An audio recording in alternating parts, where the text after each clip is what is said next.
Exclusive. Feds confiscate investigative reporters' confidential files during raid. Hudson said that investigator Miguel Bosch identified himself as a former Air Marshal official. But it wasn't until a month later, on September 10th, that Hudson was informed by Bosch that 5 files, including her handwritten and typed notes from interviews with the numerous confidential sources and other documents, had been taken during the raid. In particular, the files included notes that were used to expose how the Federal Air Marshal Service had lied to Congress about the number of airline flights they were actually protecting against another terrorist attack. Hudson wrote in a summary about the raid provided to the D.C., which is the Daily Caller. Recalling the experience during an interview this week, Hudson said, "When they called and told me about it, I just about had a heart attack.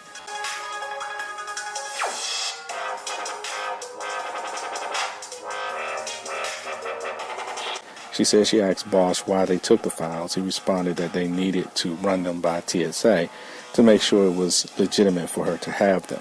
Legitimate for me to have my own notes, she said incredulously on Wednesday.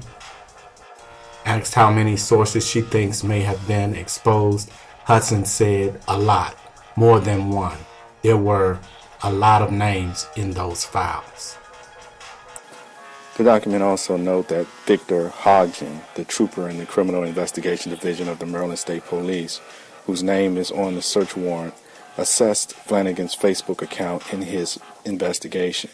Records maintained by Facebook.com will allow him to further implicate Paul Roland Flanagan in the illegal possession of firearms, he wrote. Hodgin didn't return a voicemail left on his phone.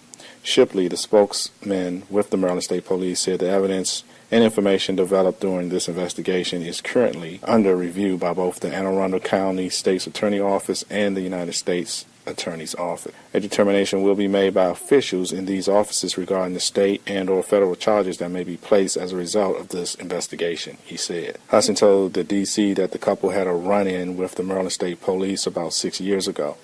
A neighbor complained on New Year's Eve about one of us shooting a gun off the pier here, she said. We live right on the bay. Hudson said the police gave them a slap on the wrist then. They knew then we had these guns, she said. If this was a problem that he wasn't supposed to be around them, they should have told us then. During the raid, the officer also went after Hudson 3 pistols and 3 long guns, which she obtained legally. I'm a Kentucky girl, she said. I come kitchen trained and firearm ready. I grew up with guns and I've always been around guns. Hudson had been a reporter in Washington, D.C. for nearly 15 years and was nominated twice by the Washington Times for the Pulitzer Prize. She is a freelancer for Newsmax and the Colorado Observer. While at the Times, Hudson reported extensively on the Air Marshal program, specifically about whether Homeland Security officials had lied to Congress and reported protecting more flights than they really were. Using her sources inside the government, Hudson has also reported for years about possible terrorist dry runs on airplanes. Unlike some other reporters whose sources have been targeted in recent years by the government, Hudson said none of the information she had was classified or given to her by someone who broke the law. None of the documents were classified, she said. There were no laws broken in me obtaining these files. Hudson said she wants to let her sources know that they may have been exposed. Part of the reason I'm coming forward with this is I'm scared to contact them, she said. I'm terrified to contact them. I've got to let these guys know somehow. They say they were coming for her gun, but they took her files with information about her sources. There's something fishy about this story. Is the government trying to censure reporters who try to report on stories about the government that they really don't want the public to know about? By the way, I just seen a more recent story about this reporting that the Washington Times is preparing legal action. Stay tuned. God bless, peace, and love.